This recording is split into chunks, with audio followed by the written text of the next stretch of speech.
Not you also. And you're so beautiful. Yeah. And your hair is wonderful. Beautiful hair. I just have to admire you. So look at you. What? African beauty. Yeah. First, I'm sure a lot of people will be wondering, why is an actress talking about HPV? But I also have a medical background. I have 3 degrees now. I just completed my 3rd one, which is a master's in public health. My 2nd degree is in physiotherapy, so I was at the College of Medicine in Garibaldi for 5 years, and my first was in political sciences. So I guess that sort of gives an explanation as to why I'm here talking about HPV. HPV, human papillomavirus, is a group of viruses. It's responsible for 95% of cervical cancer diagnosis that we see. And based on the statistics now, we have at least 12,000 Nigerian women being diagnosed with cervical cancer every year. And the unfortunate part of the statistics is that 8,000 of the 12,000 women end up dying. And when you think about the fact that majority of this cervical cancer are done by HPV, and HPV is largely detectable and preventable, then you realize that we need to talk about HPV, because the goal is to keep Nigerian women alive. There are too many things killing Nigerian women, and cervical cancer is one of them. It's the 2nd most frequently occurring cancer amongst Nigerian women at the moment, between the age of 15 and 44. And so when you consider the fact that the major cause of this is HPV, and it's so preventable, it's like, so why are we not talking more about this? How do you contract? Skin to skin contact.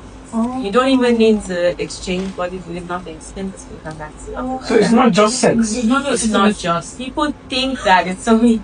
People think that it's only, Yes. but it's not. I mean, it's one of the most popularly contracted STIs, but that's not the only way to contract HPV, and so that's why it's a major concern, because that's why it's so easily spread as well. People think you only need to do anything physical. No, you don't have to.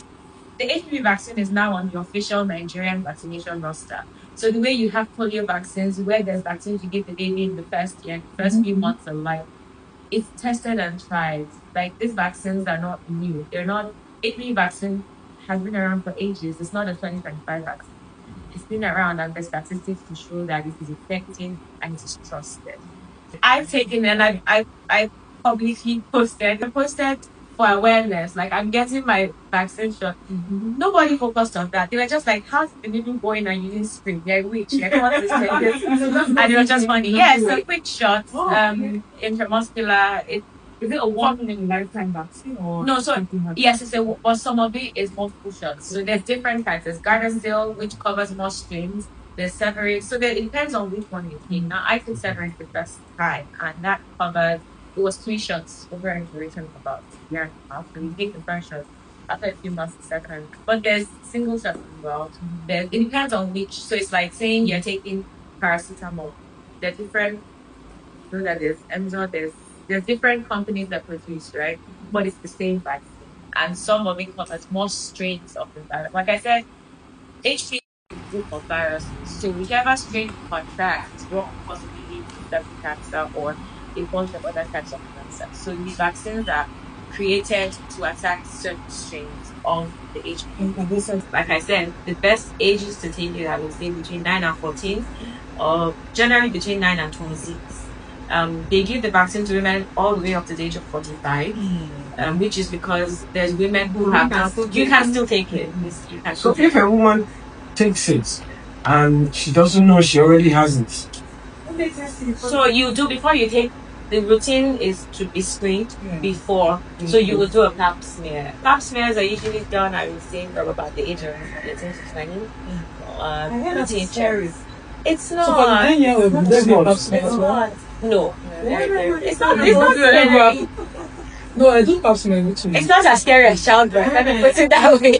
Shout out to Bella Niger, because I personally believe it's a very important thing to educate people and spread the word. And the thing is, there will always be some level of resistance, which I encourage, because if we're all just taking everything we're being told to take it, that might be dangerous. So I encourage that, even if I like that there's questions, people are questioning things, do that and do research. Speak to your own personal health care professionals, speak to your doctors, speak to your gynecologist. anyone in the medical field now or in women's health will encourage women to take the vaccine because we've seen the dangers of not taking it. And I definitely believe in pros and cons.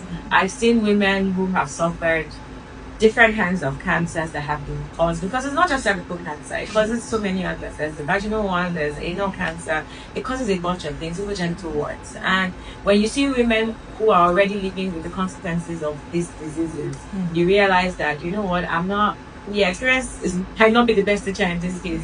I'm actually just not going to have to deal with that if I can make a decision of my own. I was going to ask, are there side effects to any of these vaccines? There are no currently that we've seen widespread. Very like for me when I took the shot, the only thing I noticed was my arm was a bit heavy for like a couple of hours, and then I had a fever because how vaccines work generally is they are introducing the virus to your body and prepping your building those antibodies, right? So I did feel slightly like sick. I had a fever, but nothing that was enough to ruin my day. I went to work, I carried on normally, just used some paracetamol and I was good. So you might feel that, but nothing enough to like be debilitating or render you non-functional. I mean, just keep on things. Vaccines are always better than you coming down with the actual disease. So my final word would be everyone. Prevention is better than cure. It's something we've all heard as Nigerians. And I feel like the person who coined it was really onto something. It breaks my heart to see women, Nigerian women in particular, because that's my primary area of concentration. It breaks my heart to see women die from something that is, like I said, easily detectable and largely preventable. If we can prevent this, then why are women still dying? So I'm encouraging every woman watching this, do your research. I'm not saying just do it because your minor said so. Do your research. If you're not confident yet, just based on what I said, please do your research. There's doctors you can speak to. If you follow the Better Nigeria campaign, Stop HPV for Her, you see more medical professionals speaking up about it and explaining it. I recommend that everyone, go get screened and get the vaccine, and also educate more people because it's not just about protecting yourself; it's about protecting the next one. Exactly.